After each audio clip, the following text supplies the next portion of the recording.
What is up, everybody? Welcome to the Uncensored Pro Wrestling Podcast, the Attitude Years, your go-to spot for everything Attitude Era. I'm Ant, your current and longest reigning WWE pay-per-view champion of all time. And I am set to defend my title at the Royal Rumble this Saturday at the prediction special against Christian and against this man, my good friend. Introduce yourself, sir. Tyler Peters, and it's good to be back. Ant's been bragging because I didn't show up, by the way, folks. If I would have been there, it would have been a different story. So I'm going to let him, have his victory party right now. I'm just going to say it, Ant. I've had enough. I've heard all the internet speculation. Listen, internet speculation, all that, whatever. You don't have to speculate about anything. The only thing you need to know is that I am the greatest WWE pay-per-view champion of all time. I've held on to this belt since November. I've taken on all comers, and I'm just ready to fucking go at it and defend my title. But in all seriousness, I'm excited for the prediction episode, man. It's gonna be a lot of fun. I am too. I think it's going to be a lot of fun to join you and Christian. And man, the talk Royal Rumble, it's WrestleMania season. Who's going to be the surprise entrance? I think that's a big part of it. And hey, Stuff. is The Rock going to show up? I know there's been rumors he's not going to, but that could just all be a big tease. Listen, he better not tease us, man. I've been waiting for The Rock, so we'll hopefully find out sooner rather than later at the Rumble. I hope so. Rock. But we are covering something that is like over what, like how many years old at this point? Like 30 something year, maybe not. Yeah, it's got to be. Yeah, Probably like maybe 1998. maybe like 27, 20, 28, something like that. 27 years old at this point. We are at WWF Right. Raw is War from July 13th, 1998. They're in East Rutherford, New Jersey. What could go wrong in New Jersey? Nothing could go wrong. I think New Jersey's great. Nothing should go wrong. And East Rutherford, New Jersey, are you kidding me? It's Jersey. That's all you need to know. Jersey.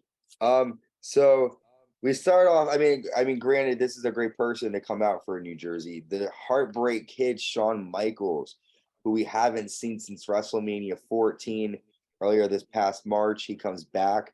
He walks down to the ring and he basically joins commentary for the night. Were you excited to see Shawn Michaels back? I was excited to see the Heartbreak Kid return, and I think the blonde lady in the front row, did you catch that camera shot? I think she was thrilled that Shawn Michaels, the sexy boy himself, has reemerged onto the scene. And hey, I'm a big fan of what Shawn Michaels has been able to do for the industry. Sure, it was a different time. We all know Michaels was not a favorite backstage, according to who you talked to, but he was a favorite to me because I was just a kid and I didn't know any better. I loved it. Listen, I think Shawn Michaels is awesome. I think he's great. He is the Heartbreak Kid for a reason. But it was interesting to see his thoughts on the wrestlers and stuff based on the fact that he was just in the ring with them a couple of weeks ago and months ago, and now he's like It really was. Austin. It's interesting. Yeah, it But is, and okay. I think it's fun. That's all I was going to add. It just adds an energy when you have Shawn Michaels come out. So the first match of the night, we had The Undertaker taking on Vader. And before the match starts, Kane, Mankind, and Paul Bearer walk down to the ring. The match then officially starts, and Vader nails a clothesline. Undertaker hits a leg drop across Vader's neck. Vader nails a power slam and a splash and gets a 2 count. Vader nails a flying splash and gets a 2, but The Undertaker gets the win after a choke slam and tombstone. After the match, though, Mankind goes to hit The Undertaker with a steel chair, but Kane takes the chair from Mankind and hits Vader with it. Undertaker then watches from outside of the ring. So, conspiracy theories have been going around, man. Is They Kane have. trying to help his brother? He didn't attack Undertaker, he attacked Vader. What do you think? He stopped Mankind from He hitting did. Vader. So, what do you think? I mean, that's pretty much the match was decent, but what are your thoughts on Kane helping? Well, Kane not letting Mankind hit Undertaker with a steel chair. I just think it adds to the overall intrigue to the whole storyline, the conspiracies. That was a key word there, Ann. And I'm surprised that guys that dress in red ring attire don't stay together. I mean, Vader was in red, Kane was in red, but yet, but seriously, just trying to have a little fun there, tongue in cheek comment. Undertaker, it's very compelling. Paul Bearer, you got Mankind out there, and I must say the match was pretty decent. It was cool to see Vader take on Undertaker and to see that mass of humanity, both big guys, and Vader hitting Taker in the corner with the body shots. That physical style and presence that the Mastodon they wanted to call him instead of Big Van Vader. That was a Vinceism. It's a Mastodon. Oh, it's the Mastodon. There we go. But no, it was. But Taker chokeslammed him and over the Rocky Mountains. They built him from the Rocky Mountains. He was chokeslamming him over. It was unbelievable. But the whole segment with Kane and the Undertaker, talk about family dysfunction, but it just created that ambiance. I loved it. I just write a movie about this storyline. I'm just such a fan of it. So many. I feel like I'm watching like a Alfred Hitchcock. Well, Stephen King, And all that. Alfred Hitchcock. I mean, it was Vince Russo was embodying, I guess, those people or something else. Who knows what Russo was actually influenced by? But hey, he was one of the writers. Yeah. So let's move on. We have a promo for WWF Fully Loaded in Your House coming to you live on July 26, 1998, and it's presented by Skittles. Taste the rainbow, folks. I love Skittles. I'm a big Wild Berry Skittles fan. Big fan of those. I'm just a big fan overall. Yeah, Skittles are the bomb. Respect to Skittles. Our next match is a Brawl for All. Bart Gunn taking on Bob Holly. And sir, I didn't watch this, but I'm sure Bart Gunn got the win, correct? You know what? I think it was, it was Bart. Yeah, I had to check my notes myself. Yeah, Bart won the match. It was, unfortunately, these guys, with all due respect, are tough, legit, athletes, but this concept is nothing. This is one of those Russo ideas that I can't stand, even for some of the good ideas the man had. Why involve boxing?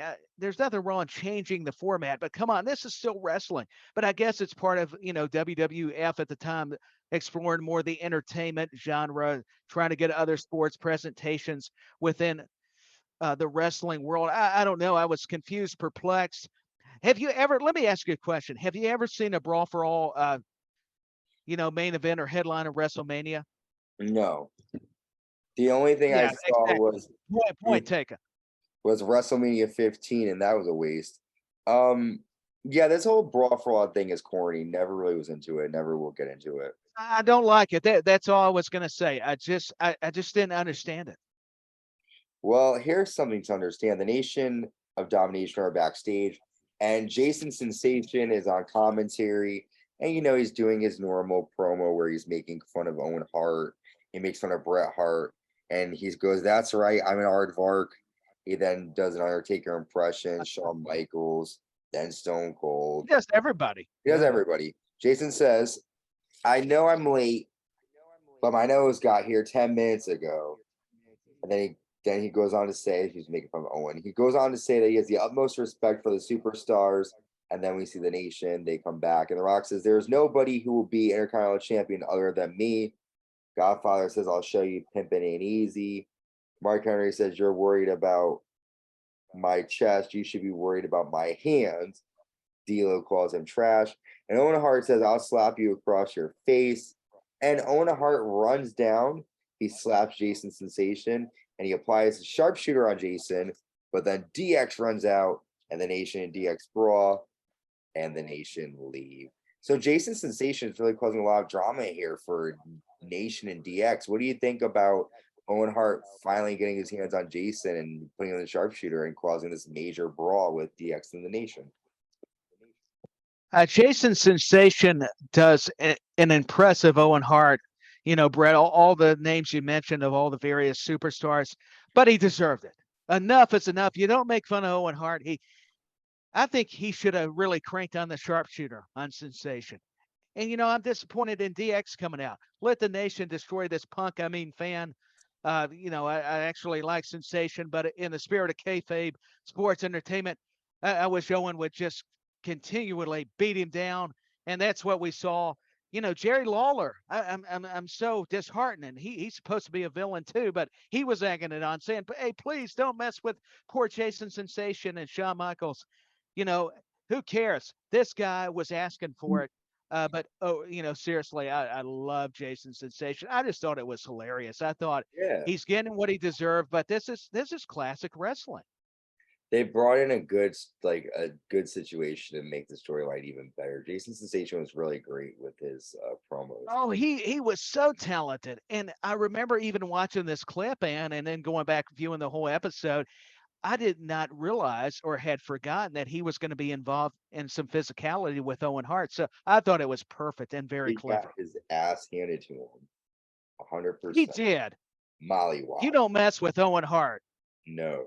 Well, speaking of Owen Hart's in tag action. Next, he's teaming up with the Intercontinental Champion, The Rock, to take on the WWF European Champion Triple H and X-Pac. They have China with them. Here are just some quick notes from the match. Triple H nails a knee lift and a clothesline, sending Owen to the outside. Rock hits a Samoan drop to X-Pac. Owen nails a flying elbow drop to X-Pac and gets a 2. Owen nails a backbreaker to Pac. Rock nails a people's elbow and gets a 2 count. China distracts the referee and the Rock. Triple H nails the Rock with the European title. X-Pac pins the Rock and gets a 2. But the ending comes. This is important. X-Pac defeats the WWE Intercontinental Champion after nailing an X Factor on the Rock and getting a 3 count. He did have help from Triple H, but X-Pac did pin the WWF Intercontinental Champion, and the Rock, Triple H, and X-Pac get the win. What are your thoughts on the match and X-Pac pinning the champion? I thought it was monumental for X-Pac to get that pinfall victory on the Rock, being a champion. And hey, there's nothing wrong with some interference from China or Triple H. I mean, they're D-Generation X. We know the antics of the Nation of Domination. They're evening up the odds, the playing field. And I just love this rivalry between these two amazing factions. And I got to say, there was one spot in the match, Owen Hart hits that suplex. I believe it was on X-Pac, or you can The correct belly to me if I'm belly. wrong. Yeah, it was incredible The because X-Pac, X-Pac, the way yeah. he could accelerate and he just catches him. Oh, that blew my Because mind. he I whipped him just hard forget into the how ring impactful. post. He whipped him into the post and Uh then huh. hit the belly to belly. Yep, that was That's awesome. it. Yeah. Yep. See, I knew I could count on you for the play-by-play. I was trying to add some of the color. I see what you did there. I like it. Uh, but no, that stood out. But I like the fact that X-Pac got this big victory because that finish celebrated the respect people had going back to the 1-2-3 Kid days and him Heck, coming yeah. back from WCW. An amazing performer. He deserves an Intercontinental title shot. He beat the champion. Yeah, I know. That's why it's huge. He got the 1-2-3. Pardon the pun. I mean, he is the man. The man, the myth, the legend. Well, we then have a lady. Let's move on from men and let's talk about the ladies. Sable comes out and she joins commentary for this next match.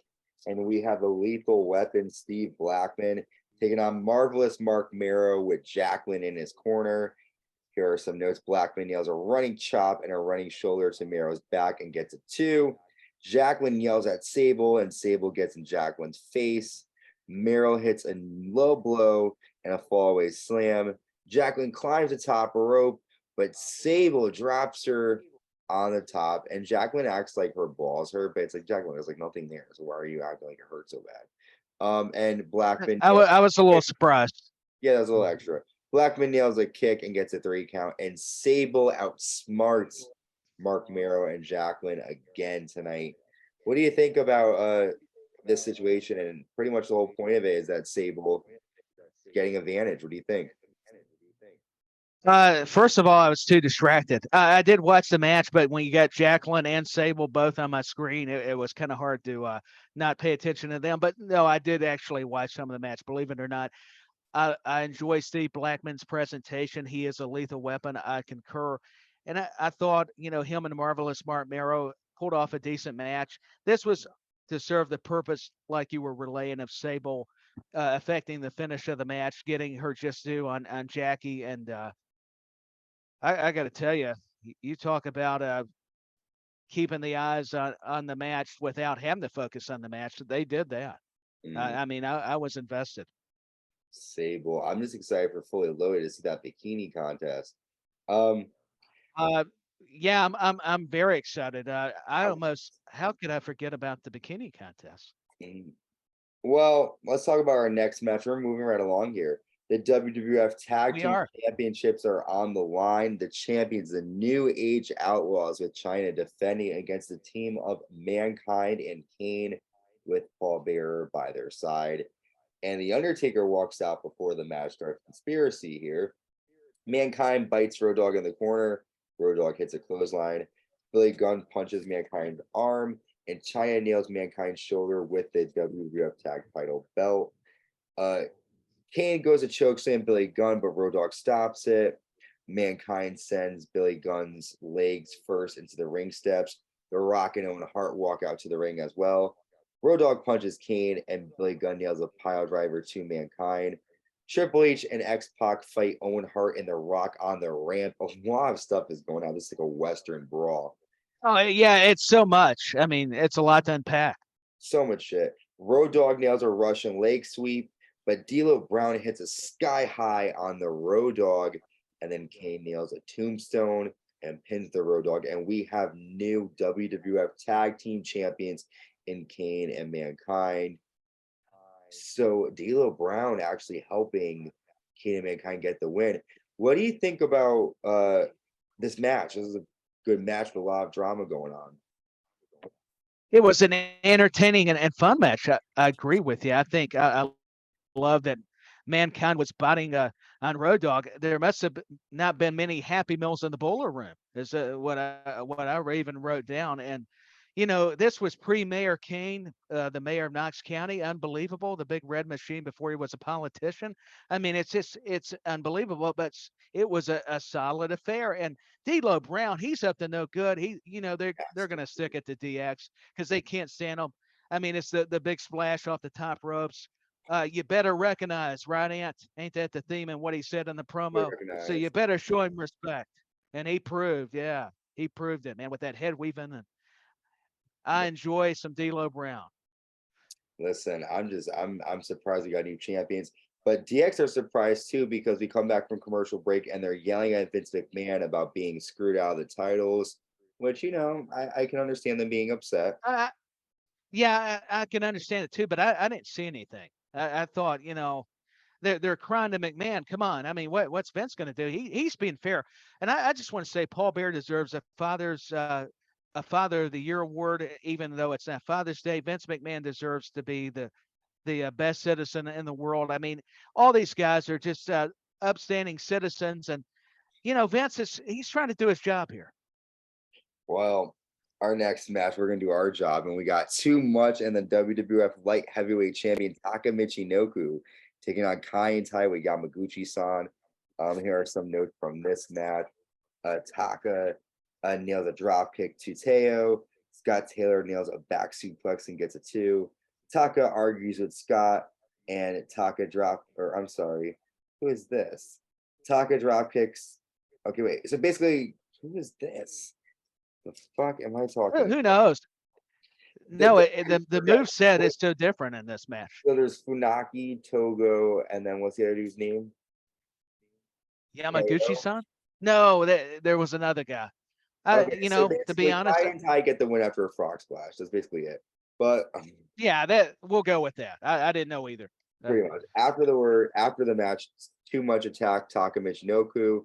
Val Venis comes out, and Val says, "When you took your wide open hand and smacked me across the face, I realized 2 things. One, I was wrong, and 2, no man should ever mess with another man's wife.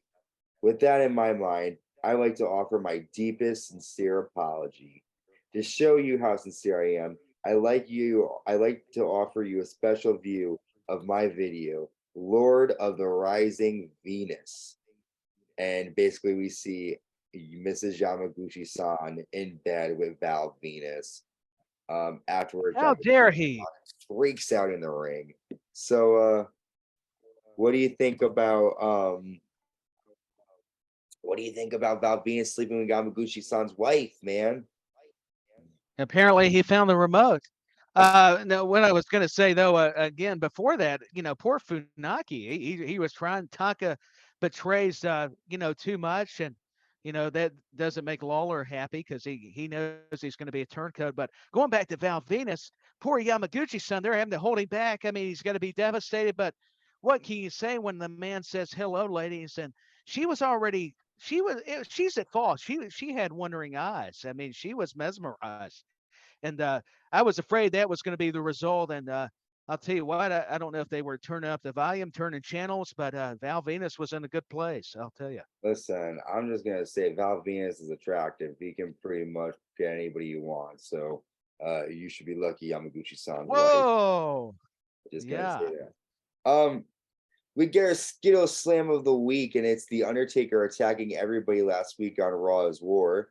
Undertaker was not happy. He wasn't a happy camper last week. Bad for everybody, even including Terry Funk. I mean, Everybody, what man. did Terry ever do? Yeah, I mean, he was just choke slamming poor him. I mean, Where's Harry?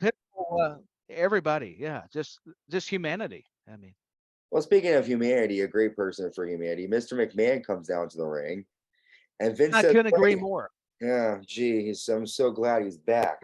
So Vince says, I am too. right now, I will address the tag team rematch. I'd like to introduce you to the most demonic soul, The Undertaker. Undertaker walks out. Let's revisit Hell in a Cell with Mankind. No thing or nobody will get in your way of becoming WWF champion. Then you pulled that stunt last week. You fooled everyone, even me. He says, are you doing this on your own or did you have help from your brother? You won't refuse, Vince McMahon. Are you in cahoots with your brother Kane? Answer me. Undertaker says, you want an answer? You can go to hell. And then Stone Cold Steve Austin comes out to the ring. Stone Cold says, as far as The Undertaker goes, we are on a highway to hell for SummerSlam. I can respect you for challenging me face to face. I don't know what's going on with you and Kane. Is it going to be Stone Cold Steve Austin against two opponents or against three opponents? Undertaker says, you go to hell with him. And then D-Generation X comes out. Triple H says, it seems everyone wants answers. The Outlaws will get their rematch, and you'll get to find out if Undertaker and Kane are in cahoots. Undertaker and Stone Cold can be special enforcers. And then Vince McMahon says, you got it. So this is a plan made by DX to kind of get the titles back. Are the Undertaker and Kane in cahoots? What do you think? I'm starting to wonder if the Undertaker's really this good guy that he claims or pretends to be. Vince McMahon's, doing his humanitarian duty by asking him, actually interrogating Taker, saying, I know you guys are working together, at least I'm making the assumption. I mean, there's so much to try to dissect between the brothers here. It's ridiculous what Undertaker and Kane are doing. I just want to say God bless Mr. McMahon. I'm gonna get a little thing on the door. Like, you ever see Full House, where like Uncle Jesse has a little like Full house. thing? You know how he has a Yeah. little red Hello, light? neighbor. Yeah. Yeah, that was my man. He came busting in. It's totally cool. You can't do a recording without that. It's okay. Yeah. Well, Tyler, that was some craziness. I'm just excited to see the main event, man, to see what's gonna happen. Yeah, me as well. It's a great main event. We then get our Brawl for All match, the Godfather versus Dan Severn. I'm gonna guess the Godfather got the win on that. Uh, no, Dan Severn won. Oh, I can go fuck myself in the Yeah, corner. Severn won. no, that match was this one was a little better actually, and I'm not a big fan of it. I think we're both of us are not, but I will say Severn was trying to do more the amateur style, and it's just pretty much Godfather punching his way out of the mess, and so somehow Severn won. But these matches, it's hard for me to be focused on because I don't care, with all due respect. Well, let's move on to our main event, the WWF Tag Team titles online. Special enforcers for this match are Stone Cold and The Undertaker. The new champions, Kane and Mankind, with Paul Bearer. taking on the New Age Outlaws. And this was a quick match. Billy Gunn nails It Mankind is. steps. Road Dogg rolls up Kane, but Stone Cold goes to count, and the Undertaker interrupts the count. Kane hits a choke slam to Road Dogg. Undertaker then goes to count for Kane, but Stone Cold interrupts the Undertaker. That's when the Nation and DX run out. Stone Cold and the Undertaker take out everybody and stand tall. So, I mean, again, not a lot of information here, but what we do know is that No. Undertaker is trying to help his brother get the victory here, it does seem. What are your takes on this conspiracy now that we've seen this play out? I think it's evident. Undertaker and Kane they're working together. I mean, it doesn't take a genius or a detective to figure it out. No, I think honestly, it's just more just fantastic storytelling. I love how they're confusing us. They're not giving away all the answers to our many questions here between the Undertaker and Kane and Stone Cold Steve Austin.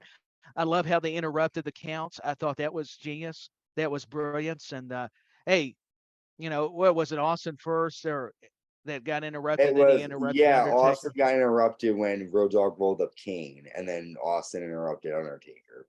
Correct. I thought that just the nuances are, really paint the picture. And I thought it was a fun match, but definitely quick. I mean, I feel like these episodes of Raw back then were super quick. I mean, they Yeah, were they abrupt, were. Well, there's 2 hours, but they remember, were fun. hour 3. Yeah, there's only 2 hours, but it was still a fun ride. It was just, but you brought up a great point. It wasn't 3 hours. It was only 2. And I never was good at math, so that goes to show you. I mean, I enjoy watching these. They make me really happy and excited. I do too. I'm happy too. What was your, I know this is a quick episode. What was your moment of the night here? Moment of the night was Sable and Jacqueline. No, I'm teasing. Ooh. That would be easy. No, I'm gonna go to I'll tell you, I like the tag team matches, but from both perspectives. I mean, I'm talking just one match where it's Kane and Mankind defeating the New Age Outlaws, Billy Gunn, Road Dogg. I like both of them for different reasons. There's not much to break down as far as the match or matches itself, part of me. But I think to me, that's my highlights, even though there was a lot of neat stuff with this episode too, concerning it. I agree. For me, I liked the Rock and Owen versus Triple H and X-Pac match because I feel like it kind of propelled X-Pac a little bit and made everyone stop That's a great choice. But I do think that this was a decent Raw. There was a lot happening. But speaking of a lot happening, we are There in was. summer of 1998, my friend. We got a lot happening, fully loaded. SummerSlam's around the corner. And then we go into the fall time. And then we're in 1999. I can't believe it. And then, dude, we're going to be hitting 2000. It's going to be, I dude, can't either. it's going to be a lot of Yeah. fun. Man. We're already instead of going back, we are going back in time, but we're fast forwarding it. We're going into New Year's, even though it's an exciting, thrilling ride for sure. I'm just happy to be joined by the Italian Stallion and some guy from none of your business, Tennessee. That's all I'll say. Of course, I've I'm like I speech impediment. No I'm kidding. Sorry. No, No, you're just so emotional because this was such a good episode. That's all I got out of it. I feel like Lacey Evans. I have a different gimmick. I'm now the hot commodity. Well, Lacey Evans, that's for more the SmackDown reviews, but I feel bad for her. They keep restarting her, and I mean, I enjoy seeing her on screen. I'm not going to deny that, but I better move on. Well, yes. So Tyler, thank you for joining me, my friend. Oh, We you're are welcome. killing it. You are killing it. I appreciate your time being here. And we will see all of you guys next week. We have our next episode, or whenever we do see you guys. We have Raw is War from July 20th, 1998. And then right after this Raw, we're at Fully Loaded in Your House, where a lot of stuff Here we happens. go. Bikini contest. You guys be We safe. do. Tyler, thank you again for joining me. Oh, it was fun. Good night and stay uncensored. Bye.